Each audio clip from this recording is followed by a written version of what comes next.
Hi friends, home makers ഹബിലേക്ക് എല്ലാവർക്കും സ്വാഗതം. Hope നിങ്ങൾ സുഖമായിട്ട് സേഫായിട്ട് ഇരിക്കുന്നു എന്ന് വിശ്വസിക്കുന്നു. ഇത് കണ്ടോ, ഞാൻ ഇന്ന് നല്ല ഹെൽത്തിയും പ്രോട്ടീനുള്ള ബ്രേക്ക്ഫാസ്റ്റിന് കൊണ്ടാണ് വന്നേക്കണേ. ഇത് നമുക്ക് ഉണ്ടാക്കാൻ വളരെ എളുപ്പമാണ്. നിങ്ങൾ എൻ്റെ കൂടെ സ്കിപ്പ് ആവാതെ തന്നെ എല്ലാം നോക്കുക. അതിൻ്റെ കൂടെ ഈ ചട്നിയുടെ റെസിപ്പിയും ഞാൻ കാണിച്ചു തരാം നിങ്ങൾക്ക്. ഈ ചട്നി എങ്ങനെ ഉണ്ടാക്കണേ. അപ്പോൾ പുതിയതായിട്ട് എൻ്റെ വീഡിയോ ആരെങ്കിലും കാണുവാണെങ്കിൽ സബ്സ്ക്രൈബ് ചെയ്യുക, ലൈക്ക് ചെയ്യുക, ഷെയർ ചെയ്യുക. അപ്പോൾ ഞാൻ ഇത് നമുക്ക് നോക്കാൻ പോവാം. വായോ. ഞാൻ ഒരു ഗ്ലാസ് ചെറുപയർ എടുത്തേക്കിനെ. നമ്മൾ വീട്ടിൽ മാപ്പ് എടുക്കുന്ന ഒരു ഗ്ലാസ് കാണുമല്ലോ, ആ ഒരു ഗ്ലാസ് ചെറുപയർ എടുക്കണം. അപ്പോൾ ഒരു ഗ്ലാസ് ചെറുപയർ ഞാൻ എടുത്തെങ്കിൽ അതിൻ്റെ ഹാഫ് ഗ്ലാസ് പച്ചരി എടുത്താൽ മതി. കുറച്ച് പച്ചരി മതി, ഹാഫ് ഇത്ര. അപ്പോൾ അതും കൂടി ഞാനിടാം. അപ്പോൾ അതിൻ്റെ കൂടെ ഇച്ചിരി വെള്ളം കൂടി ഒഴിച്ച് നമുക്ക് വയ്ക്കാം. ഒഴിച്ച് ഇതിപ്പോൾ നമുക്ക് ഒരു 5 മണിക്കൂർ കുതിർത്താൻ വെക്കണം. അത് കഴിഞ്ഞിട്ട് നമുക്ക് ഇത് അരയ്ക്കണം, മിക്സിയിൽ ഇത് അരയ്ക്കണം. 5 മണിക്കൂർ ഇത് കുതിർത്ത് കഴിഞ്ഞിട്ട് അപ്പോൾ നമുക്ക് അരയ്ക്കാം കഴിയിട്ട്. അപ്പോൾ ഫ്രണ്ട്സ്, ഞാൻ മിക്സിയുടെ ജാർ എടുത്ത് വെച്ചിട്ടുണ്ട്. അപ്പോൾ അതിലോട്ട് നമ്മൾ ഉച്ചയ്ക്ക് കുതിർത്ത് വെച്ചില്ലേ ചെറുപയറും പച്ചരി, അത് നമുക്ക് അതിലോട്ട് ഇടാം.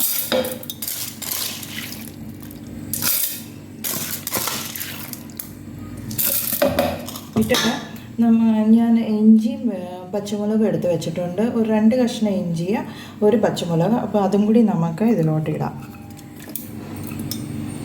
അപ്പോൾ ഇട്ടിട്ട് നമുക്ക് ഇച്ചിരി വെള്ളം ഒഴിച്ച് നല്ല ഫൈനായിട്ട് ഇത് അരച്ചെടുക്കാം. അപ്പോൾ ഇത് മാവ് അരയ്ക്കുന്ന പോലെ തന്നെ അരച്ചെടുക്കണം, അധികം വെള്ളമായി പോവല്ലേ.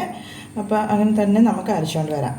അപ്പോൾ ഫ്രണ്ട്സ്, ഞാൻ മിക്സിയിൽ അരച്ച് കൊണ്ടുവന്നിട്ടുണ്ട്. അപ്പോൾ ഇതിൽ നമ്മൾ 1 ടീസ്പൂൺ ഉപ്പ് ഇടണം. നിങ്ങളുടെ ടേസ്റ്റ് അനുസരിച്ച് ഉപ്പിട്ടിട്ട് നമുക്കൊന്ന് ഇളക്കി കൊടുക്കാം. മാവിൻ്റെ കൂട്ട് തന്നെയാണ്, പക്ഷെ മാവ് ഇനിയും പിറ്റേന്നത്തേന് നമ്മൾ പൊങ്ങാനൊക്കെ വെക്കണ്ടേ. അപ്പോൾ ഇത് അങ്ങനെയൊന്നുമില്ല, ഈസ്റ്റ് ഇടണ്ട, ഒന്നും ടെൻഷനില്ല. ഇൻസ്റ്റൻറ്റ് തന്നെ മാവ് ഇത് കിട്ടുക നമുക്ക്. അപ്പോൾ ഉടനെ തന്നെ നമുക്ക് ദോശ ഉണ്ടാക്കാം ഇതുകൊണ്ട്. അപ്പോൾ ഇച്ചിരി കട്ടിയായിട്ട് തോന്നുവാണെങ്കിൽ നമുക്ക് കുറച്ച് വെള്ളം ഒഴിച്ച് കൊടുക്കാം. ഇപ്പം ഇച്ചിരി ലൂസാവും. നിങ്ങൾ എത്ര ഫൈനായിട്ട് ഇത് അരയ്ക്കുമോ അത്രയും നിങ്ങൾക്ക് ക്രിസ്പി ആയിട്ട് കിട്ടും. അപ്പോൾ ഫൈനായിട്ട് അരയ്ക്കാൻ നോക്കുക. അപ്പോൾ നല്ല ക്രിസ്പി ആയിട്ട് കിട്ടും ദോശ. അപ്പോൾ നമുക്ക് ഇത് ദോശ ചൂടാം. പാൻ ചൂടായിട്ടുണ്ട്. അപ്പോൾ നമുക്ക് ഈ മാവെടുത്ത് ഒഴിക്കാം.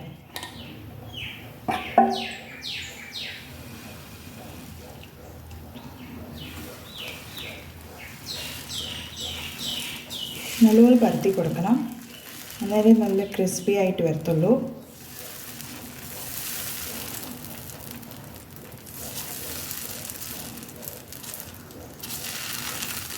ഓക്കെ,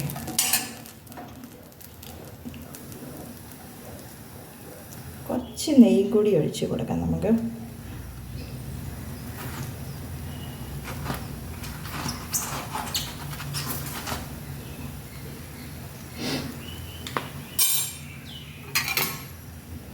ഇത് സ്മൂത്തായിട്ടുണ്ട്. ഇന്ന് സൈഡൊന്ന് ഇളക്കി കൊടുത്തേക്കണം.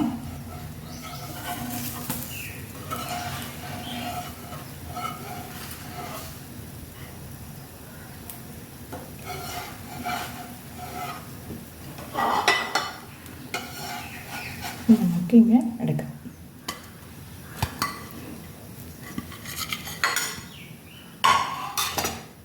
എന്നിട്ട് അടുത്ത് നമുക്ക് ഇതുപോലെ തന്നെ ഒഴിക്കണം.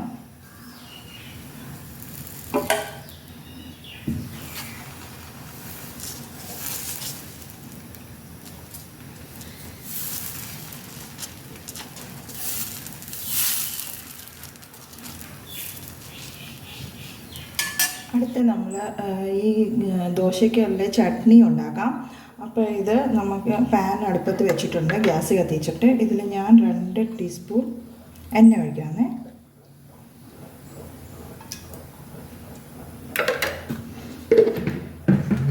എണ്ണ ഒഴിച്ചിട്ട് എണ്ണ ചൂടാകുമ്പോഴത്തേന് 1 ടീസ്പൂൺ ഉഴുന്ന് ഇളക്കി ഫ്ലെയിം ഇച്ചിരി കുറച്ച് വെച്ചാൽ മതി.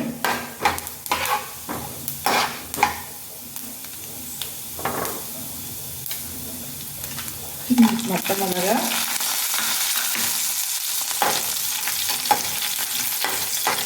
ഇച്ചിരി ചുമക്കാൻ നിൽക്കണ്ട, അധികം ചുമക്കണ്ട, കുറച്ച് ചുമക്കണം.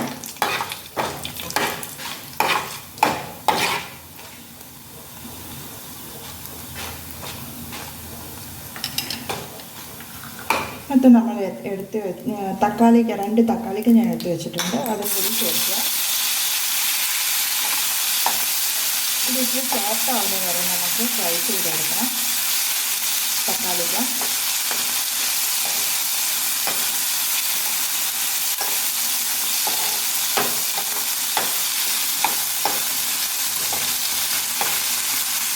അപ്പോൾ ഇത് ഇച്ചിരി സോഫ്റ്റ് ആയിട്ടുണ്ട്. അപ്പോൾ ഇത് നമുക്ക് സൈഡിൽ വെക്കണം, കാരണം ഇത് മിക്സിയിൽ അരയ്ക്കാനുള്ളതാണ്, ഇച്ചിരി തണുക്കണം. അപ്പോൾ ഇത് സൈഡിൽ വെച്ചിട്ട് നമുക്ക് ദോശ ഇടാൻ റെഡിയാവാം.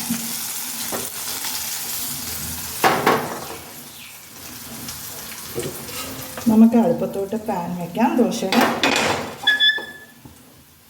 എന്നിട്ട് നമുക്ക് പാൻ ചൂടായിട്ട് ദോശമാവ് ഒഴിക്കാം. അപ്പോൾ ഫ്രണ്ട്സ്, ഞാൻ നേരത്തെ തക്കാളിക്ക് ഫ്രൈ ചെയ്ത് വെച്ചില്ലേ, അത് ഞാൻ മിക്സിക്കകത്തോട്ട് ഇട്ടിട്ടുണ്ട്. അപ്പോൾ അതിൻ്റെ കൂടെ നമുക്ക് എന്തൊക്കെ ചേർക്കണം പറയാം. കുറച്ചൊരു പിരിയം പുളി, ഇച്ചിരി മതി ഒരു പുളിക്ക് വേണ്ടി. പിന്നെ ഒരു 1/2 ടീസ്പൂൺ ഉപ്പ്. എന്നിട്ട് നമുക്ക് ഇതൊന്ന് അരച്ചുകൊണ്ട് വരാം. ഫ്രണ്ട്സ്, നമുക്ക് ചട്നിക്ക് കടുക് വറുക്കാം. ഞാൻ 1 ടീസ്പൂൺ എണ്ണ ഒഴിച്ചിട്ടുണ്ട്. 1 ടീസ്പൂണും കൂടി നമുക്ക് എണ്ണ ഒഴിക്കാം. എന്നിട്ട് എണ്ണ ചൂടായിട്ട് കുറച്ച് കടുക് ഇടാം.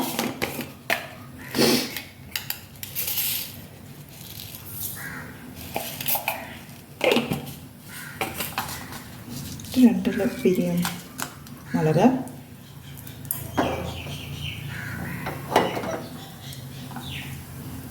കുറച്ച് കറിവേപ്പില.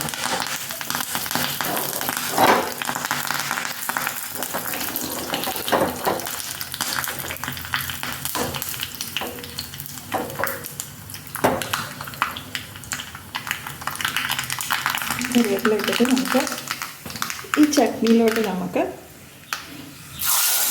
ഒഴിക്കാം.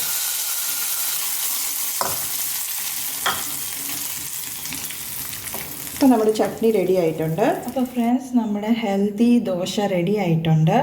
അപ്പോൾ ഇത് വളരെ എളുപ്പമാണ് ചെയ്യാൻ. നിങ്ങളിതെല്ലാവരും ട്രൈ ചെയ്ത് നോക്കുക വീട്ടിൽ, എല്ലാവർക്കും ഇഷ്ടപ്പെടും. അപ്പോൾ ഇത് പിറ്റേന്നത്തേനൊന്നും പുളിച്ചെടുക്കണം എന്ന് ഇങ്ങനെയൊന്നും ടെൻഷനില്ല. ഇൻസ്റ്റൻ്റായിട്ട് നമുക്ക് കിട്ടും. അരച്ച് 5 മണിക്കൂർ വെച്ചിട്ട് നമുക്ക് അരച്ചാൽ നമുക്ക് എളുപ്പം ഉണ്ടാക്കി കൊടുക്കാം പിള്ളേർക്ക്. അപ്പോൾ അതിൻ്റെ കൂടെ ഈ ചട്നിയും എളുപ്പമാണ്. അപ്പോൾ നിങ്ങളെല്ലാവരും ഇത് ട്രൈ ചെയ്ത് നോക്കുക. ട്രൈ ചെയ്ത് നോക്കിയിട്ട് കമൻറ്റിൽ പറയുക ഇതെങ്ങനെ ഉണ്ടായിരുന്നു ടേസ്റ്റ്. അപ്പോൾ ഞാൻ അടുത്ത റെസിപ്പി ആയിട്ട് വീണ്ടും വരാം. ടാറ്റാ.